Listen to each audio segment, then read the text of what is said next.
A cannon punch, lightning speed with the legs, and bare power define Don Frye, a legend of old-school MMA. Today, he is the hero of the Night of Champions, as we remember the Ultimate 96 tournament. Another favorite from Ultimate 96 was Tank Abbott, a fighter whom every self-respecting MMA fan knows. So let's get started. Who is the greatest fighter in the world? This question guided the first UFC tournaments. The show began with great disappointment, as one of the strongest members of the Octagon, Mark Coleman, was eliminated due to a virus, which greatly upset Don Frye, who dreamed of avenging the defeat.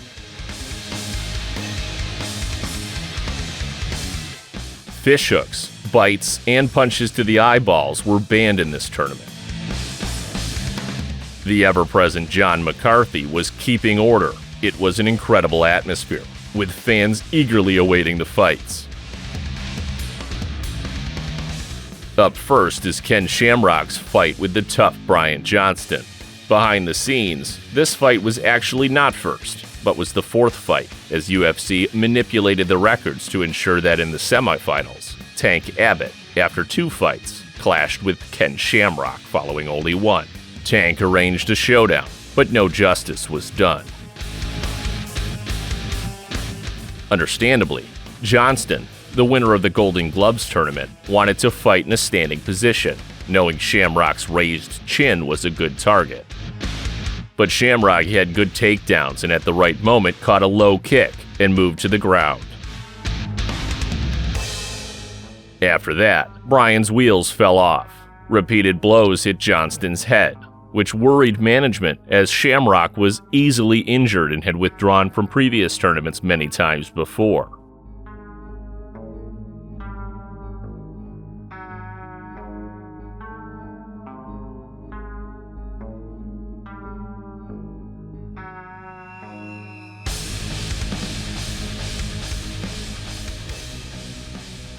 Johnston didn't even think about giving up, forcing Ken to strike over and over again. But notice that Shamrock starts hitting with his left, the result of an obvious injury to his right hand. He presses the opponent with his head into the octagon and then carries out a choke with his forearm. If only Shamrock had done this earlier, he could have avoided injury. Now here is the fight we were waiting for. Frye's revenge with the frenzied arm wrestler Gary Goodrich, Big Daddy.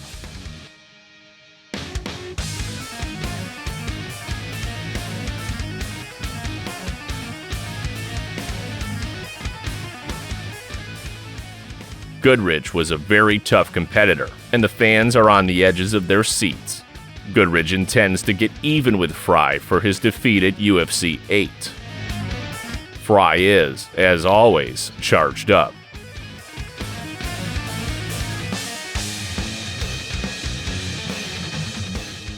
As the fight began, the fighters immediately came together in a hockey clinch, exchanging mutual uppercuts. The larger Gary pins Don against the octagon. For this fight, Goodrich donned a gi, inspired by Royce Gracie, but this only made him more tired. Meanwhile, Frye was already throwing powerful hooks and uppercuts. Goodrich returned fire. Then a real showdown begins. Goodrich calls Frye, putting himself under attack. A real feud, and not dull trash for the cameras. And again, the hockey clinch.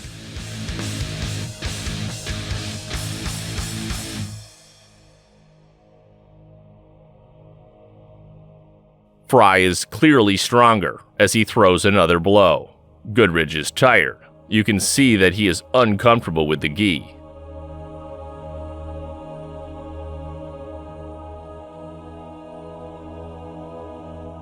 Frye lands a blow to the head, but gets a counterattack from Big Daddy. Gary throws Don Frye, an elite wrestler, on the floor.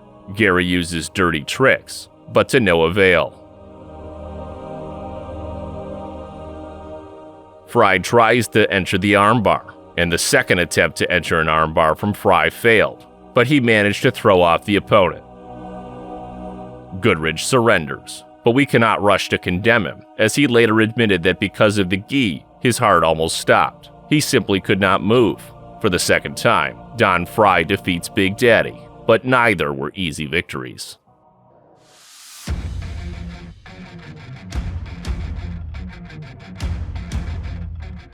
It's high time for Tank to face Cal Worsham, a former Marine and guard at Folsom Prison. An interesting matchup for a street fighter with a prison term behind him to square off against a prison guard. But Tank liked this arrangement. Before, he had won in the cage against police officer Steve Jenham.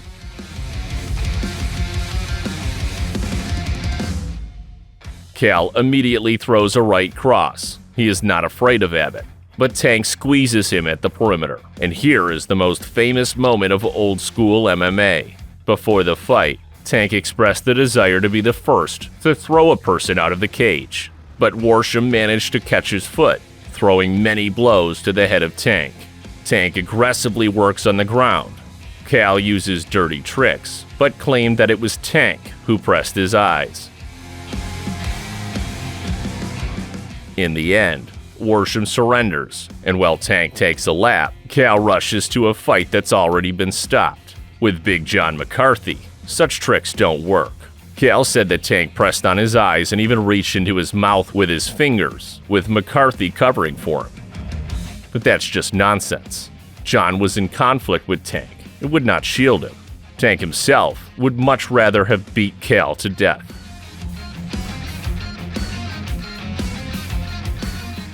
The next fight is Kimo Leopoldo's fight against Paul Varlands. And this is the most awkward passage to the legs that I've ever seen. Leopoldo merely ran, so Paul simply fell on him. Varlands was not taken aback and used his fists. Powerful elbows, and I don't envy him, not one bit. He obviously didn't plan for this series of blows. Kimo tries to throw Paul down, but due to his weak response, he receives heavy blows up the yin-yang with elbows and a blow to his head. Varlands clearly does not want to be a springboard. Let me remind you that the UFC scheduled fights in a certain order so that favorites like Leopoldo fought with guys like Varlands and easily made the next round, a fact that the UFC admitted. After 9 minutes of beating, Leopoldo knocks over his opponent, hammering him on the ground. Quite the will to win.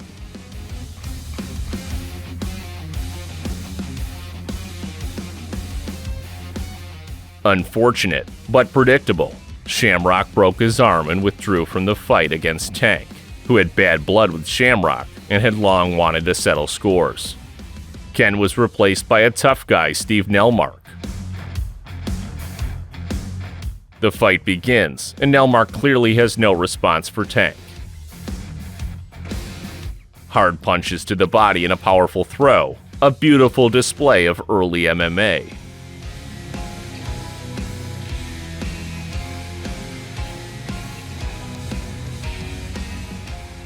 The fight continues and Abbott breaks loose, throwing sweeping punches.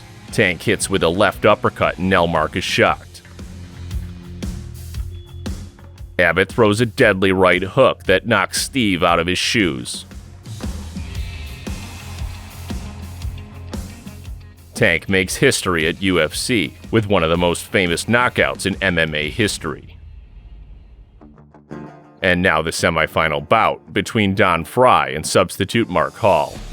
Kimo Leopoldo, fresh off a win against Varlands, was unable to compete in the semifinal.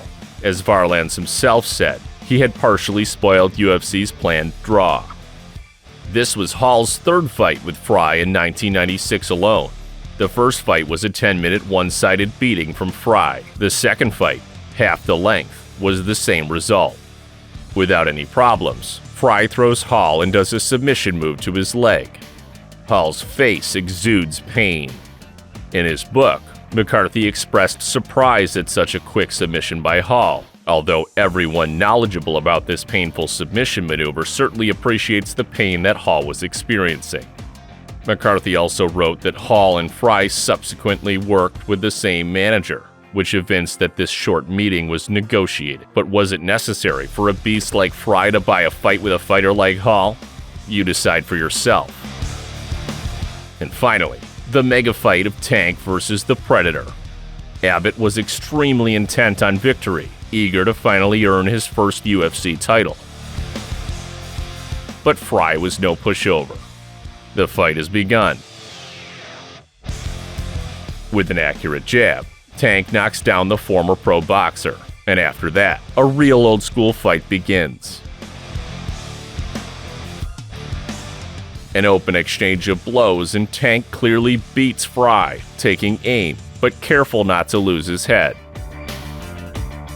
Here, Tank falls accidentally, but the Predator sensed blood in the water and turned up the heat on Tank with his superior fighting skills.